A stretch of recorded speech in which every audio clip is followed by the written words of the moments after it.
এই লৌহে মাহফুজের ভিতরে এখানে যারা আছেন সবার ছবি কিন্তু সেই জায়গায় আছে। এই পৃথিবীর যত মানুষ আছে সব মানুষের ছবি আল্লাহ সেখানে ঝোলায় রাখছে। কেমন করে বুঝলাম? আল্লাহর নবী বিশ্ব নবী রাহমাতুল লিল আলামিন বলেন, ও আমার সাহাবীরা, তামাম পৃথিবীতে যত নবী এসেছেন সমস্ত নবীরা তাদের উম্মত নিয়ে আমি নবীর সাথে দেখা করেছি। জোরে বলেন আল্লাহু আকবার। সমস্ত নবীরা তাদের উম্মত নিয়ে আমি নবীর সাথে দেখা করছে।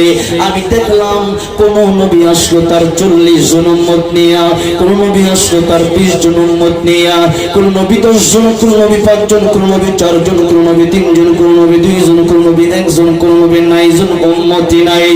হঠাৎ করে আমি তাকে দেখি আল্লাহর একজন পয়গম্বর 6 লক্ষ উম্মত নিয়ে আমার সাথে দেখা করতে আসতেছে। আমার চেহারা মলিন হয়ে গেল। আমি আল্লাহকে জিজ্ঞেস করলাম, আল্লাহ তাআলা এই নবী কোন নবী যে নবীর 6 লক্ষ উম্মত? আল্লাহ রাব্বুল আলামিন ডাক দিয়ে বললেন, হাবিব, এই পয়গম্বর হচ্ছেন আমার জলিলুল কদর পয়গম্বর মূসা কালিমুল্লাহ। তার 6 লক্ষ উম্মত রয়েছে। আমার নবীর চেহারা মলিন হয়ে